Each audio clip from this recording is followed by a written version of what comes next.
አርዕስተ ዜና ብልሹ አሰራርና የጸጥታ ችግር የትራንስፖርት ሴክተሩን በተገቢው መንገድ አገልግሎት መስጠት እንዳይችል አድርጎታል ተባለ።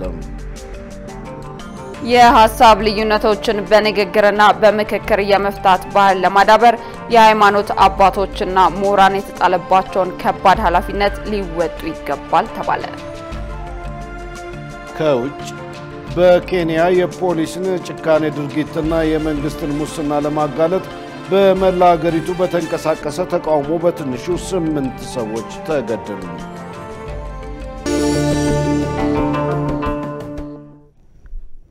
ጤና ይስጥልኝ ክቡራን ተመልካቾቻችን፣ ከኢሳት ነፃ የህዝብ ሚዲያ የሰዓቱ ዜናዎች ተጀምረዋል። ትዕግስት ተስፋዬና እኔም ደረጃ ይልማ ዜናውን ወደ እናንተ እናደርሳለን። ለምልክት ቋንቋው ደግሞ ዳዊት ጎሳዬ አብሮናል። አሁን ወደ ቀዳሚው ዜና አልፋለሁ።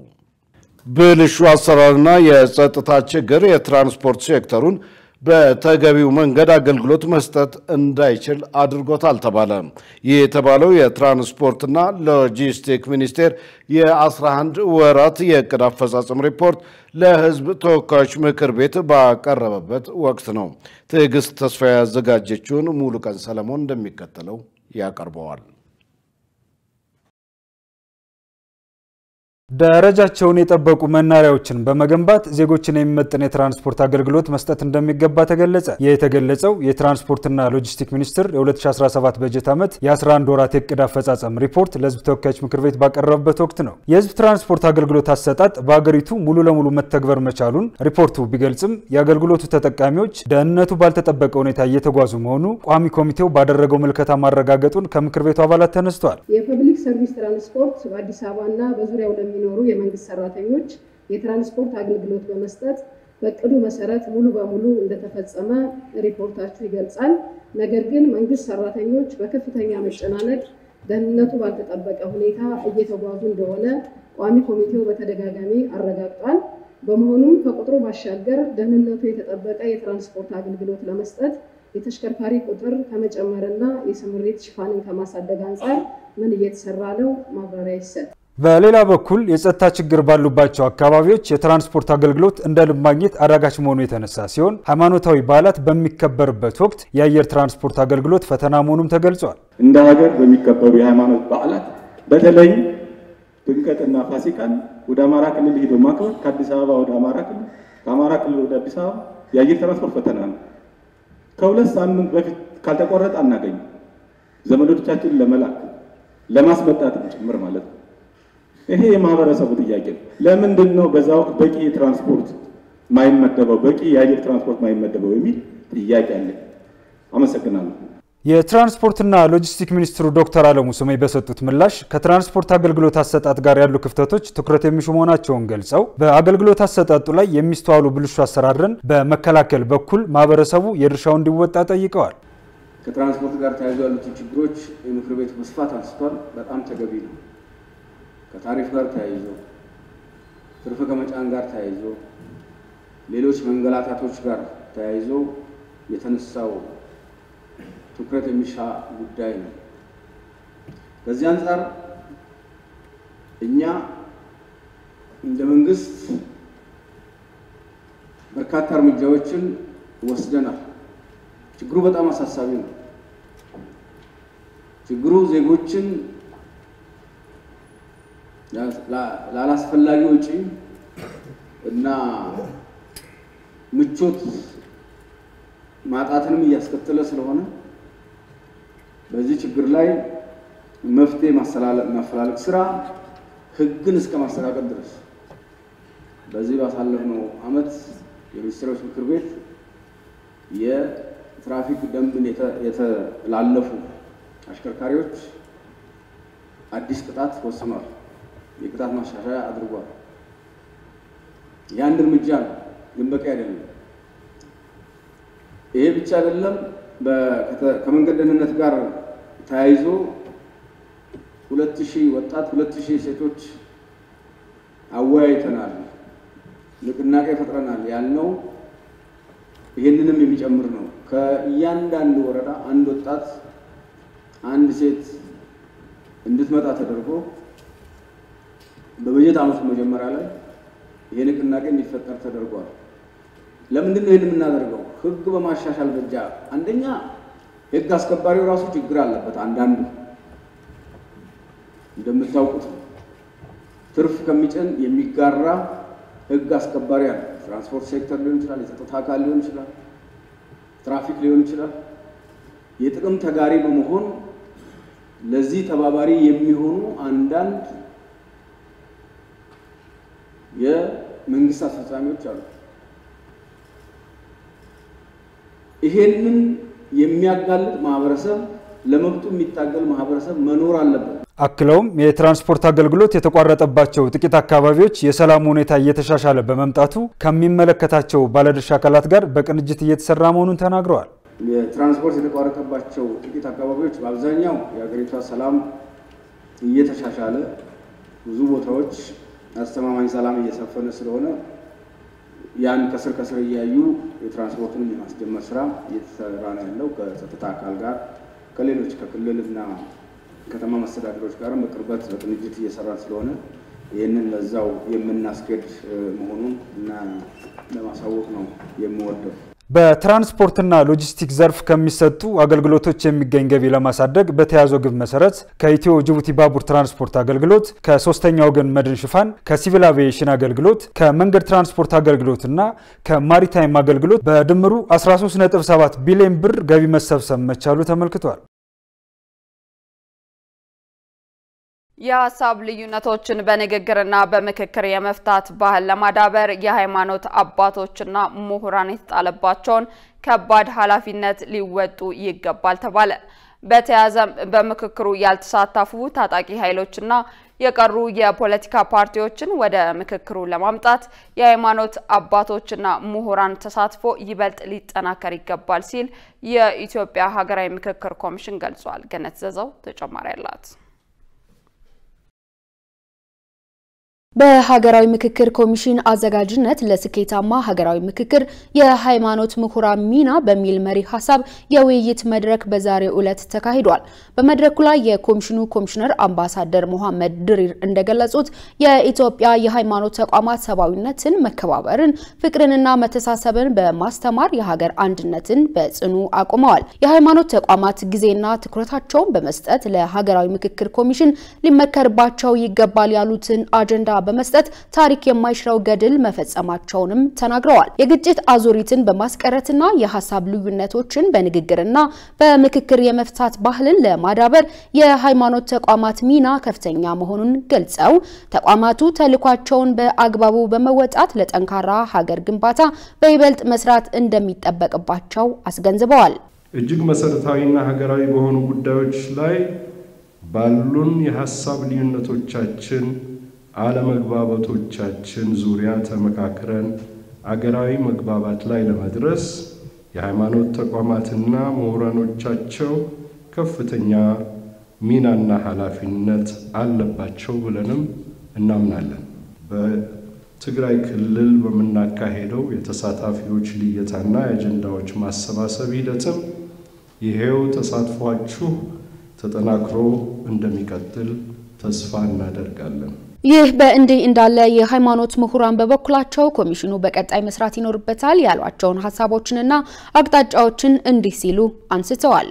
ቅቡልነት ተአማኒነት የበለጠ ለማስረጽ ይቻል ዘንድ ሁሉም ቤተ እምነቶች በእናንተ አጋዥነት እቅድ አቅደው በመዋቅሮቻቸው እስከ ታች እስከ መመሩ ድረስ ሀገራዊ ምክክሩ ያለውን ፋይዳ ማስረጽ፣ ማስገንዘብ፣ ማስተማር፣ ማወያየት አለባቸው የሚል ማለት ነው።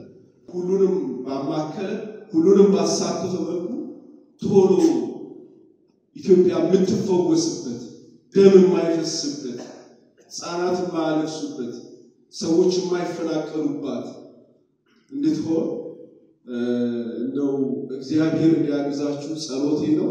ከእርቅ አንጻር ከምክክር አንጻር እንዴት ነበር ኢትዮጵያ የኖረችው የሚለውን ነገር ማሰብ ብንችል ወደየ ማህበረሰቡ ወደየ ብሔር ብሔረሰቡ ዘንድ ወረድ ብለን መመልከት ብንችል ተቆጥሮ የማያልቅ ፈረንጆቹ ሪቸስት ካንትሪ የሚሏት ሀገራችን ግን በድህነት ከድህነት ወለል በታች ትኖር ከአዳም ዘመን ጀምሮ የአዳም ልጆች ኢትዮጵያውያን ሲቸገሩ ሲሰደዱ ከሰውነት በታች ሆነው ክብራቸውን አጥተው የሚኖሩባት ሀገር ናት።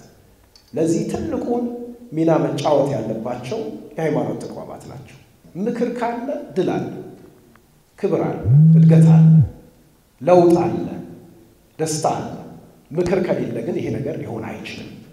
ስለዚህ ይሄ የተጀመረው ነገር በጣም ተገቢ ነው። ከሃይማኖት ምሁራን ለተነሱት አቅጣጫዎችና አስተያየቶች የኮሚሽኑ ኮሚሽነሮች በምላሹም ይህን ይላሉ። እናንተ ያላችሁ ሀገራዊ ምክክር ሌሎች ኮሚሽኖች ከሰሙ፣ ፈረሱ፣ አልተሳካም ይባላል። እኔ እንደዛ አላየውም። እርሾው ጥለውልን ሄደዋል። በርካታ የተጻፉ ነገሮች አሉ። ከነዛ ውስጥ የወሰድናቸው በርካታ ሐሳቦችም አሉ።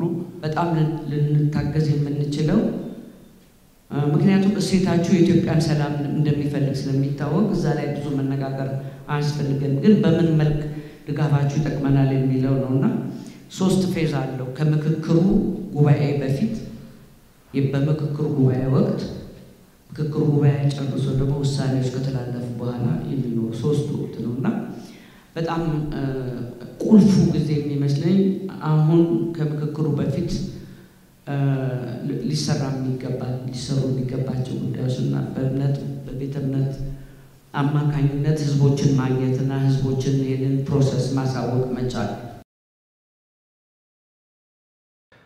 በኢትዮጵያ ከሚታረሰው መሬት ግማሽ ያህሉ በአፈር አሲዳማነት የተጠቃ መሆኑን የግብርና ሚኒስቴር አስታወቀ። አርሶ አደሩ አሲዳማን መሬት ቴክኖሎጂን ተጠቅሞ እንዲያክም ለማድረግ ጥረት እየተደረገ መሆኑንም ሚኒስቴሩ ገልጿል። መሰረት ባዩ ተጨማሪ አላት። በኢትዮጵያ አብዛኛው የማህበረሰብ ክፍል በግብርና የሚተዳደር መሆኑ ይታወቃል። በዚህም ኢትዮጵያ የተለያዩ የግብርና ምርቶችን ወደ ውጭ በመላክ የውጭ ምንዛሬ ታገኛለች።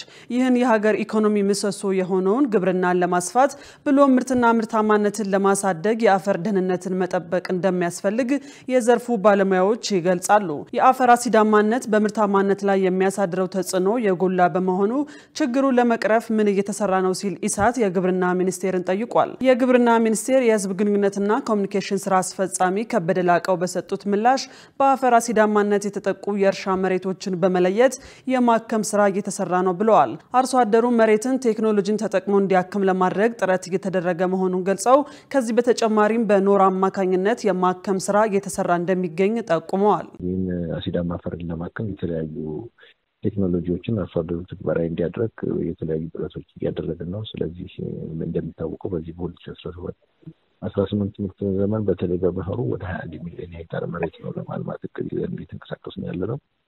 በዚህም ውስጥ አንደኛ በዚህ በአሲዳማ አፈር የተጠቁ እርሻ መሬቶችን የማከም ስራ ነው። መጀመሪያው የሚሆነው አንደኛው ቀደም እንግዲህ ምርታማነት ሲታሰብ ግብአት ነው። ከግብአት አኳያ እነዚህ አይነት ችግሮች ያሉባቸው አካባቢዎች ምንድነው እያደረግን ያለነው? በኖራ የማከም ዘዴ ነው። የኖራ የማከም ዘዴዎቻችንን በስፋት ከተለያዩ የኖራ አምራች ፋብሪካዎች ጋር አርሶ አደሩ ኖራዎችን አቅርቦት በማድረግ አሲዳማ አፈሮችን ለማከም እና ምርታማነት እንዲጨምር የማድረግ ስራዎች ነው በስፋት እየሰራን ያለነው። ሌላው በጣም የተፈጥሮ የአፈር ማዳበሪያዎችን አርሶ አደሩ ተጠቃሚ እንዲሆን ማለት ጓሮ አዘጋጅቶ ሊጠቀም የሚችልበትን ሁኔታ የማመቻቸትና ስልጠናዎችና ግንዛቤዎችን የመስጠት ነው። እነዚህ አሲዳማ አፈር ያው ምርትን በመቀነስ በኩል የራሳቸው ድርሻ ይኖራቸዋል። ስለዚህ በኖራ የማከሙን ስራ በስፋት አጠናክረን በዚህ በክረምት እንሄዳለን ማለት ነው። ስራ አስፈጻሚው አክለውም እንደ ሀገር ከሚታረሰው መሬት ግማሽ ያህሉ በአሲዳማነት የተጠቃ መሆኑንና የዝናብ መጠን በሚበዛባቸው ደጋማ አካባቢዎች ችግሩ በስፋት እንደሚስተዋል ተናግረዋል። ችግሩ ለመፍታት አርሶ አደሩ ተፈጥሯዊ የአፈር ማዳበሪያ ከመጠቀም ባለፈ ሚኒስቴሩ አሲዳማ አፈርን ለማከም የሚረዳ ኖራ ተደራሽ የማድረግ ስራ እየሰራ እንደሚገኝ አስረድተዋል። አብዛኛው በተለይ እነዚህ ሃይ ሬንፎል ያለባቸው የደጋው አካባቢ እነዚህ አሲዳማነት የመጠቃት እንትናቸው ከፍተኛ ስለሆነ እነሱ አካባቢ ነው። ስለዚህ ያንን የማከም ስራ ደግሞ በስፋት አርሶ አደሩ መጀመሪያ ግንዛቤ የመስጠት የማሰልጠን እና በሰርቶ ማሳያና በልምድ ልውውጥ ደግሞ አሲዳማነት የተጠቃው መሬትና አሁን ያለው የታከመው መሬት ምን ያህል ምርት ልዩነት እንዳለው አርሶ አደሩ በመስክ ጉብኝት በማድረግ እንዲረዳ በማድረግና ኖራ እንዲጠቀም የማድረግ እንቅስቃሴ እንዲያዘነብል ሰፊ ጥረት እያደረግን ነው። በዛም መሰረት ጥሩ ለአርሶ አደሩ ተደራሽ የሚሆንበትን ሁኔታዎች እያመቻቸን ያለነው። በአሲዳማነት የተጠቃውን የእርሻ መሬት በማከም ምርትና ምርታማነትን ማሳደግ እንደሚገባ ተገልጿል።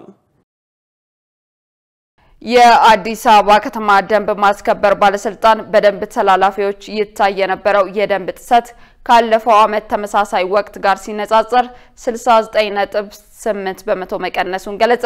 ባለስልጣኑ በተለያዩ ዘርፎች ደንብ ተላልፈው ከተገኙ አካላት 397.6 ሚሊዮን ብር ቅጣት ለመንግስት ገቢ መደረጉን አመልክቷል። ሰላማዊት ሙሉጌታ የአዲስ አበባ ከተማ አስተዳደር የደንብ ማስከበር ባለስልጣን የ2017 በጀት ዓመት የቅድ አፈጻጸምና የቀጣይ ዓመት እቅድ በተመለከተ ከባለድርሻ አካላት ጋር ውይይት አካሂዷል። በበጀት ዓመቱ በአጠቃላይ ደንብ መተላለፍን ለመቀነስ እንዲያስችል ከ5.8 ሚሊዮን ዜጎች በላይ የግንዛቤ ማስጨበጫ ስራ መሰራቱ በመርሃ ግብሩ ላይ ተመላክቷል። የአዲስ አበባ ደንብ ማስከበር ባለስልጣን ስራ አስኪያጅ ሻለቃ ዘሪሁን ተፈራ እንደገለጹት የደንብ ጥሰቱ ካለፈው ዓመት ተመሳሳይ ወቅት ጋር ሲነጻጸር 69.8 በመቶ መቀነሱን ጠቁመው ባለፉት ወራት በትኩረት ከተሰሩ ስራዎች መካከል ወንዞችን ከብክለት በመከላከል ረገድ አመርቂ ውጤት ተገኝቷል ብለዋል። በተለይ ወንዞቻችንን ከብክለት ከመከላከል አንጻር የሚሰጡ ግንዛቤዎች አንደኛ ወንዞች በተፈጥሯቸውም ወንዝ ናቸው ማለት ነው። ወንዞች ንጹህ ውሃ የሚፈስባቸው ለመጠጥም ይሁን ለንጽህና የሚያገለግሉ ናቸው ማለት ነው። ስለዚህ ከዚህ አንጻር በተለይ የደንብ ማስከበር ባለስልጣን ይህንን የወንዝ ብክለት ከመከላከል አንጻር ከሚሰጣቸው ግንዛቤዎች አንደኛው ይሄ እንደምታውቁት ከተማችን ካፒታል ሲቲ ነው፣ የኢትዮጵያ ትልቁ ከተማ ነው። እንደገናም የሰፋፊ ዲፕሎማቶች የሚቀመጡበት ከተማ ነው። ስለዚህ ከዚህ አንጻር የከተማ አደረጃጀትና አኗኗር ዘይቤ መኖር አለበት ማለት ነው። ባለስልጣኑ በተለያዩ ዘርፎች ደንብ ተላልፈው ከተገኙ አካላት 397.6 ሚሊዮን ብር ቅጣት ለመንግስት ገቢ ማድረጉን ዋና ስራ አስኪያጁ ገልጸው የደንብ ጥሰቶችን ይበልጥ ለመከላከልና የተጠናከረ ስራ ለመስራት ከ2000 በላይ ወጣቶች ሰልጥነው ወደ ስራ መግባታቸውን ተናግረዋል። ይህን የቁጥጥር ውጤት ያገኘንበት የደንብ ማስከበር ባለስልጣን ካለው የሰው ኃይል በተጨማሪ በዘንድሮ ዓመት ወደ 2074 የሚሆን አዲስ እጩ ፓራሚሊተሪ ከዲግሪ በላይ የሆኑ በተለያየ ትምህርት መስክ የተሰለጠኑ ከተለያየ ዩኒቨርሲቲ ጨርሰው ግራጁዌት አድርገው ወደ ተቋማችን ጆይን ያደረጉ ወጣቶችን በመያዝ የቁጥጥር ስራችንን በማጠንከራችን ከዚህ ውጪም ደግሞ ህብረተሰቡን ከጎናችን በማሰለፍ የደንብ ጥሰቱ እንዲቀንስ ትልቅ አስተዋጽኦ ያደረግንበት ሂደት ነው ማለት ነው። ህገወጥ እርድና ሽያጭ፣ አዋኪ ድርጊቶች፣ ህገወጥ ማስታወቂያዎችን በተመለከተ ከሚመለከታቸው አካላት ጋር በትብብር እየተሰራ መሆኑን ገልጸው የስነ ምግባር ብልሽት ያለባቸው በተቋሙ ሰራተኞች ላይ እርምጃ በመውሰድና የመልካም አስተዳደር ችግሮችን በመፍታት ተቋሙ ለውጥ እያስመዘገበ መሆኑን ተናግረዋል።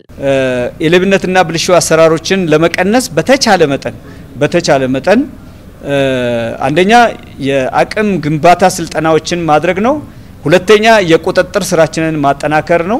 ስለዚህ ከጊዜ ወደ ጊዜ እያሻሻል የመጣንበት አልፎ ደግሞ ብቅ የሚሉ ነገሮችም ካሉ ደግሞ የተቋሙ አሰራርና ደንብ ህጎች አሉ።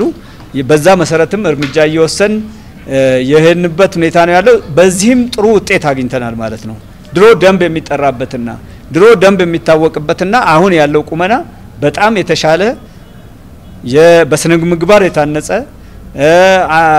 አገልጋይነት ስሜት ያለው ኦፊሰር ፈጥረናል ማለት ነው። ባለፉት ወራት መረጃን በሚፈለግ መጠንና ጥራት ደረጃ ያለ ማድረስ ግብዓቶችን ያለ ማሟላት ውስንነቶች መታየታቸው በሪፖርቱ የተመለከተ ሲሆን በቀጣይ እንዲሻሻሉ አቅጣጫ ተቀምጧል። ክቡራን ተመልካቾቻችን ከኢሳት ነጻ የህዝብ ሚዲያ ዜናዎቻችን እንደቀጠሉ ናቸው። በቀጣይነት የቢዝነስ መረጃዎችን ወደ እናንተ የምናደርስበት ሰዓት ላይ ደርሰናል። የቢዝነስ መረጃዎቹን ወደ እናንተ ልታደርስ ባልደረባችን መሰረት ባዩ እየጠበቀችን ነው። ወደ መረጃዎቹ እናመራለን።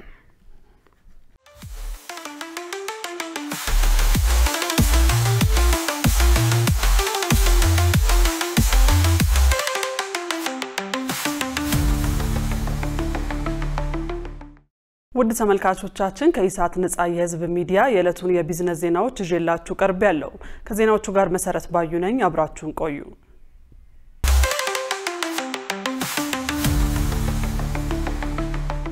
ኢትዮጵያ በአፍሪካ አሜሪካ የቢዝነስ ጉባኤ የኢኮኖሚ ዲፕሎማሲዋን ማጠናከር የሚያስችል ውጤታማ ተሳትፎ አድርጋለች ተባለ።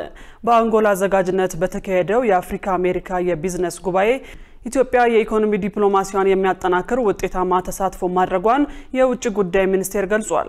በትናንትናው ዕለት የተጠናቀቀው 17ኛው የአፍሪካ አሜሪካ የቢዝነስ ጉባኤ ኢትዮጵያ ከሀገር በቀል ኢኮኖሚ ማሻሻያዎች ጋር የተሰናሰነውን የቢዝነስ ዲፕሎማሲ ያጠናከረችበት መሆኑን በውጭ ጉዳይ ሚኒስቴር የአፍሪካ ጉዳዮች ዳይሬክተር ጀነራል አምባሳደር ዘሪሁን አበበ ለኢዜአ ገልጸዋል። በጉባኤው የኢፌዴሪ ፕሬዝዳንት ታዬ አጽቀሥላሴ ውጤታማ የሁለትዮሽ ውይይቶችን ማድረጋቸውንም ተናግረዋል። በሌላ በኩል በኢትዮጵያ ኢንቨስትመንት ሆልዲንግስ እና በአሜሪካ ዓለም አቀፍ የፋይናንስ ትብብር መካከል የተፈረመው የመግባቢያ ስምምነትም ኢትዮጵያ በቱሪዝም ዘርፍ የጀመረቻቸውን ሰፋፊ ጥረቶች ይበልጥ የሚያጠናክር መሆኑን አብራርተዋል። ስምምነቱ ከ200 ሚሊዮን ዶላር በላይ የኢንቨስትመንት ካፒታል የያዘ መሆኑን ጠቅሰው ይህም ኢትዮጵያ የቱሪዝም መሰረተ ልማት ለማስፋፋትና መዳረሻ ቦታዎችን በማልማት ምቹ ለማድረግ የያዘችውን ውጥን የሚያግዝ መሆኑን አስረድተዋል። የኢትዮጵያ ልዑክ በዚሁ ጉባኤ ላይ መሳተፉ ከሀገር በቀል የኢኮኖሚ ማሻሻያው ጋር በማሰናሰን ኢትዮጵያ ለቢዝነስ ዲፕሎማሲ የሰጠችውን ትኩረት የሚያሳይ መሆኑንም ገልጸዋል።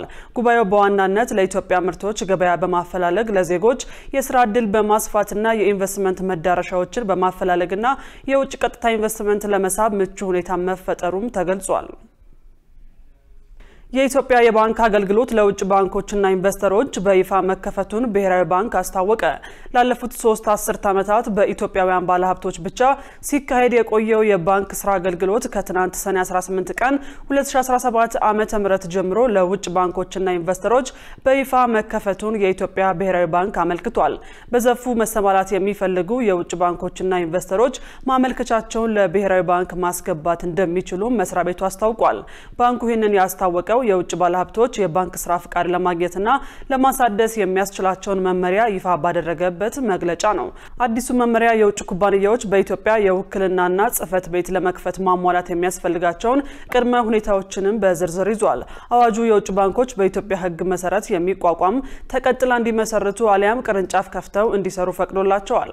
የውጭ ሀገር ባንኮች ወይንም ኢንቨስተሮች ከኢትዮጵያ ባንኮች የአክሲዮን ድርሻ መግዛት እንደሚችሉም በዚሁ አዋጅ መሰረት ፍቃድ አግኝተዋል። በኢትዮጵያ በባንክ ዘርፍ ለመሰማራት ሌላኛው በአዋጅ የተቀመጠው መንገድ የእንደራሴ ቢሮ መክፈት ነው። የኢትዮጵያ የባንክ ስራ ለውጭ ኢንቨስተሮች ክፍት እንዲሆን የሚፈቅድ ፖሊሲ በሚኒስትሮች ምክር ቤት የወጣው በነሐሴ 2014 ዓ.ም ነበር። የሲዳማ ክልል ከ38000 ቶን በላይ ቡና ለማዕከላዊ ገበያ አቀረበ። ክልሉ በበጀት ዓመቱ 11 ወራት 38487 ቶን ቡና ለማዕከላዊ ገበያ አቅርቧል።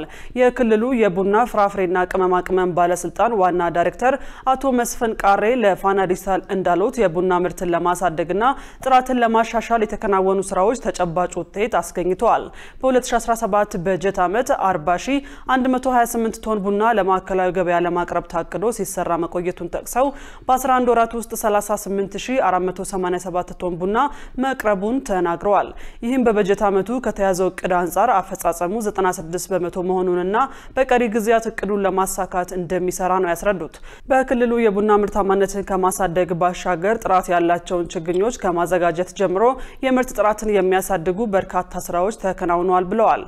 ለማዕከላዊ ገበያ ቀርቦ ግብረ መልስ ከተሰጠበት 32363 ቶን የቡና ምርት ውስጥ ከ99% በላይ የሚሆነው ከአንደኛ እስከ 3ኛ የጥራት ደረጃ ማግኘቱንም አመልክተዋል። በበጀት ዓመቱ ከ3000 ቶን በላይ የማር ምርት መገኘቱ ተገለጸ። በሰሜን ወሎ ዞን በበጀት ዓመቱ ከ3000 ቶን በላይ የማር ምርት መገኘቱን የእንስሳት አሳ ሀብት ልማት ተጠሪ ጽሕፈት ቤት አስታውቋል። በዞኑ በበጀት ዓመቱ 3602 ቶን የማር ምርት ለማምረት ታቅዶ 3050 ቶን ማር መገኘቱን የዞኑ እንስሳትና አሳ ሀብት ልማት ተጠሪ ጽሕፈት ቤት ኃላፊ አቶ ነጋጌታቸው ገልጸዋል። ባለፉት ዓመታት በአረንጓዴ አሻራ መርሃ ግብር እየለማ ያለው ደን ንብ በማነብ የማር ምርትን ለማሳደግ ምቹ ሁኔታ መፍጠሩን የተናገሩት ኃላፊው በዞኑ ከፍተኛ የንብ መንጋ መኖሩንና አሰራሩንም እየዘመነ መምጣቱን ተናግረዋል። ለምርታማነቱ ውጤታማነትም 7500 የሽግግር ቀፎች ከአጋር ድርጅቶች ጋር በመሆን ለአርሶ አደሮች ማሰራጨት ተችሏል ብለዋል። በንብ እርባታው ለ12400 ወጣቶች የሥራ ዕድል ለመፍጠር ታቅዶ 10537 ስራ ፈላጊዎች ንብ በማርባት ማር እያመረቱ ኢኮኖሚያዊ ተጠቃሚነታቸው የተሻሻለ መምጣቱን አስረድተዋል።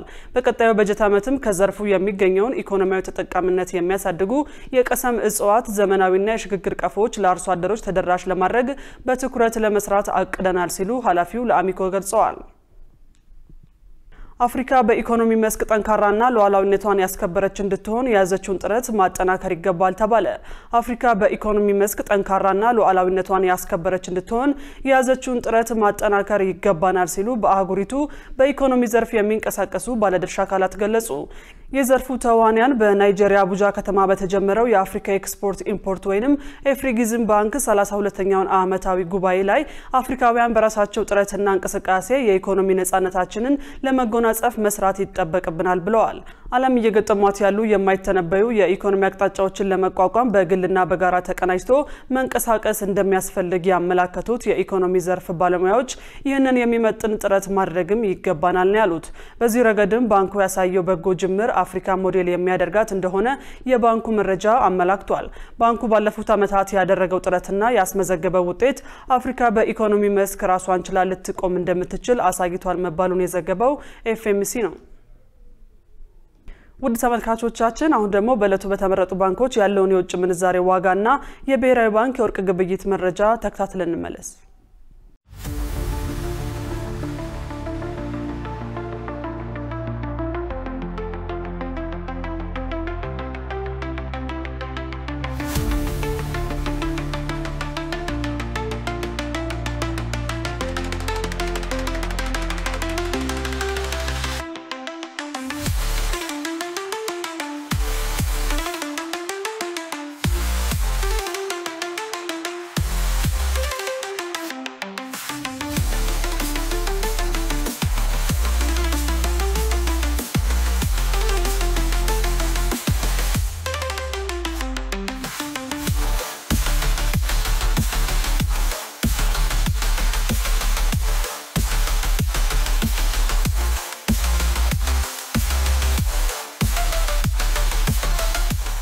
የተከበራችሁ ተመልካቾቻችን ለዕለቱ ያዝናቸው የቢዝነስ ዜናዎች በዚሁ ተጠናቀዋል። ወደ ቀሪዎቹ ዜናዎች እንመለስ።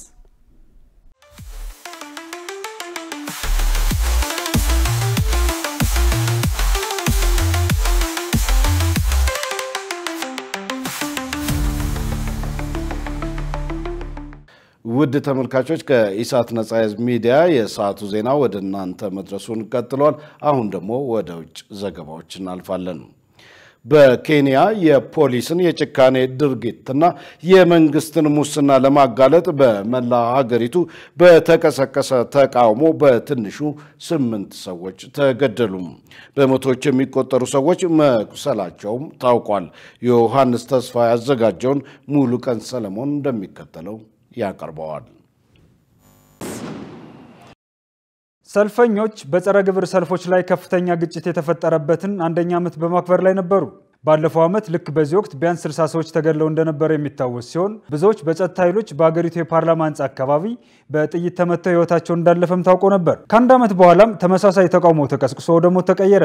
አሁንም ፍትህ እንዲሰፍንና የፖሊስ ጥቃት እንዲቆም ሰልፈኞቹ ጥሪ አቅርበዋል። ባለፈው ዓመት የተገደሉት ወጣቶች ቤተሰቦችና የመብት ተሟጋቾች ሰልፉን ቢቀላቀሉም አስለቃሽ ጭስ በመተኮሱ እክል ገጥሟቸዋል። ተቃውሞም ብዙም ሳይቆይ ከፖሊስ ጋር ወደሚደረግ ጦርነት ተለወጠ። ብዙዎች ግን እዚያ የመገኘት መብት እንዳላቸው በመግለጽ አቋማቸው መሆናቸውን አሳውቀዋል። እኔ ዛሬ እዚህ ቦታ የተገኘሁት በቅድሚያ ኬንያዊ በመሆኔ ነው። በተጨማሪም እዚህ ሰልፍ ላይ መገኘቴ መብቴን መጠቀም ስላለብኝና ይህን ግፈኛ አገዛዝ ለመቃወም ነው።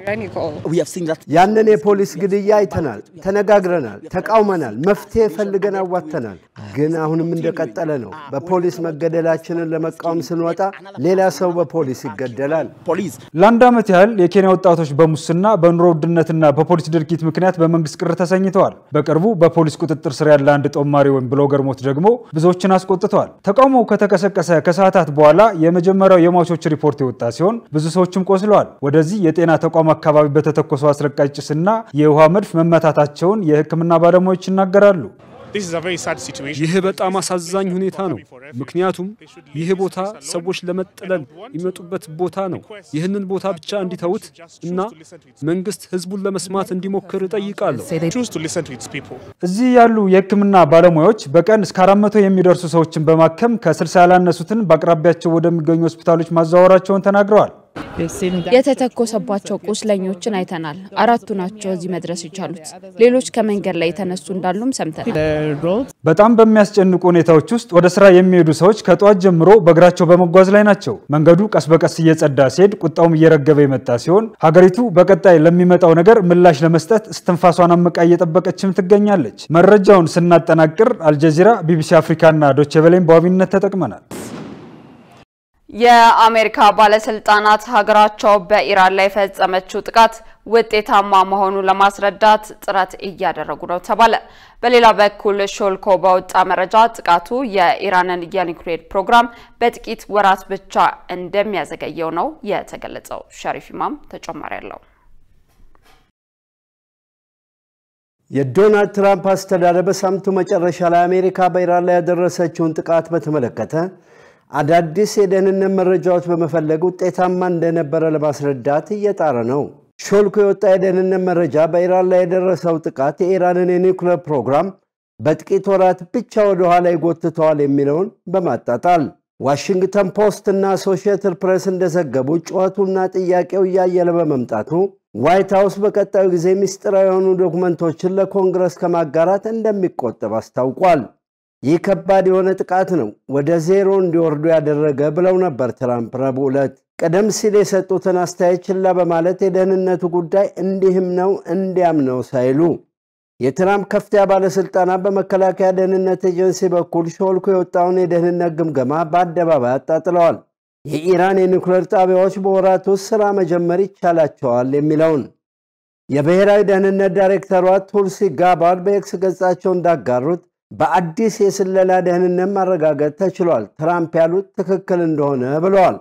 የኢራን የኒውክሌር ጣቢያዎች ወድመዋል። ኢራናውያን መልሰው መገንባት ከፈለጉ ሁሉንም ሶስቱንም ጣቢያዎች ማለታቸው ነው መልሰው መገንባት ይኖርባቸዋል። ናታንዝ፣ ፎርዶ እና ኢስፋሃን። ይህንን ለማድረግ ደግሞ ዓመታት ይጠብቃል ብለዋል ቱልሲ። የአሜሪካ የማዕከላዊ ስለላ ኤጀንሲ ሲአይኤ ዳይሬክተር ጆን ሬትክሊፍ እንዳሉት አዲስ የስለላ ሥራ በታሪክ አስተማማኝ የሆነ የመረጃ ምንጭ በርካታ የኢራን ቁልፍ የኒውክሌር ጣቢያዎች ወድመዋል። መልሶ መገንባት ቢያስፈልግ ዓመታት ይጠይቃል ብለዋል። በኔቶ ስብሰባ ላይ በነበረው ጋዜጣዊ መግለጫ የአሜሪካው መከላከያ ሚኒስትር ፔት ሄግዝ እንዳሉት ሪፖርተሮች ሾልኮ የወጣውን መረጃ ግምገማ በመያዝ የትራምፕን ፖለቲካ ለማጠልሸት ሞክረዋል ብለዋል። ከፍተኛ ባለስልጣን ለአሶሺየትድ ፕሬስ እንደነገሩት ለኮንግረስ ምስጢራዊ ዶክመንቶችን ከማጋራት ዋይት ሃውስ መቆጠብ አለበት ብለዋል። የዲሞክራቱ የምክር ቤት አባልና የአናሳዎች መሪ ቻክ ሹመር ሐሳቡን ተቃውመዋል። መረጃዎችን ለምክር ቤት ለማጋራት ማዕቀብ መጣሉ ተገቢ አይደለም በሚል የምክር ቤት አባላት መረጃ የማግኘት መብት አላቸው። አስተዳደሩ ደግሞ ሕጋዊ ግዴታ አለበት ለምክር ቤቱ ማሳወቅ አሁን ምን እየሆነ እንዳለ ብለዋል። ምስጢራዊ የሆኑ መረጃዎችን በተመለከተ ለሕግ አውጪው ምክር ቤት ማክሰኞ ዕለት ማብራሪያ ለመስጠት የተያዘው ቀጠሮ ለሌላ ቀን ተላልፏል። ይህ ደግሞ በምክር ቤት አባላት ዘንድ ቅሬታ ፈጥሯል። እናም ማብራሪያው ሐሙስ ወይም ዓርብ ዕለት ይደረጋል ተብሎ ይጠበቃል። አፈትልኮ የወጣው የመከላከያ የስለላ መረጃ ጨምሮ እንደገለጸው ኢራን በከፍተኛ ደረጃ የበለጸገ ዩራኒየም ጥቃቱ ከመፈጸሙ ቀደም ብሎ ወደ ሌላ ቦታ መዛወሩ ተነግሯል።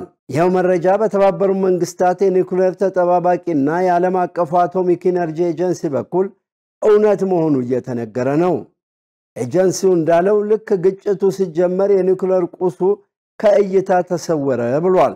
ይሁን እንጂ ዓለም አቀፉ አቶሚክ ኢነርጂ ዳይሬክተር ጀነራል ራፋኤል ግሮሲ ከፈረንሳይ ቴሌቪዥን ጋር በነበራቸው ቃለ መጠይቅ ጠፋ ወይም ተደብቋል የሚል አመለካከት እንዲቀረጽ አልፈልግም ብለዋል። ረቡዕ ዕለት የዋይት ሃውስ ፕሬስ ሴክሬታሪ ካሮላይን ሌቪት ለፎክስ ኒውስ እንደነገሩት ጥቃቱ ከመፈጸሙ ቀደም ብሎ የበለጸገ ዩራኒየም ወደ ሌላ ቦታ ተዛውሯል የሚለው በስህተት መዘገቡን መመልከታቸውን ተናግረዋል። የዓለም አቀፉ አቶሚክ ኢነርጂ ኤጀንሲ እንዳስታውቀው የቴክኖሎጂ እውቀቱ አለ፣ የኢንዱስትሪ ብቃቱም አለ። ይህንን ማንም ሊክድ አይችልም። ከነሱ ጋር ኢራኖች ጋር ማለታቸው ነው ተባብሮ መስራት ይገባል ብለዋል ዳይሬክተሩ ግሮሲ። አክለውም ቅድሚያ የሚሰጡት ስራ የኤጀንሲ ኤክስፐርቶች ወደ ኒውክሌር ጣቢያ ተመልሰው በአግባቡ ፍተሻ እንዲያካሂዱ ነው ብለዋል። ይህ በእንዲህ እንዳለ የኢራን ባለስልጣናት ከተኩስ አቁም ስምምነቱ በኋላ የአገር ውስጥ ደህንነትን በማጠናከር የተጠረጠሩ ሰዎችን በማሰርና ወታደሮችን በየቦታው በማንቀሳቀስ ስራ መጠመዳቸውን ባለስልጣናትና አክቲቪስቶች ተናግረዋል። የመንግስት የሆነው ፋርስ ሚዲያ እንደዘገበው የኢራን የደህንነት አገልግሎት ከእስራኤል ጋር ተባብራቸዋል በሚል 26 ሰዎችን ይዞ አስሯል። ፕሬዚደንት ዶናልድ ትራምፕ እንዳሉት የአሜሪካና የኢራን ባለስልጣናት በቀጣዩ ሳምንት ተገናኝተው ይነጋገራሉ ብለዋል። ዜናውን ስናዘጋጅ ዘ ጋርዲያን፣ አሶሺየትድ ፕሬስ እና ሮይተርስን በመረጃ ምንጭነት ተጠቅመናል። ክቡራን ተመልካቾቻችን ከኢሳት ነጻ የህዝብ ሚዲያ ለሰዓቱ ያዝናቸው ዜናዎች በዚህ ተጠናቀዋል። ትዕግስት ተስፋዬና እኔም ደረጀ ይልማ ዜናውን ወደ እናንተ ስናደርስ ቆይተናል። ለምልክት ቋንቋውም እንደዚሁ ዳዊት ጎሳዬ አብሮን ነበረ። ከቀሪ የኢሳት ዝግጅቶች ጋር ሰናይ ጊዜ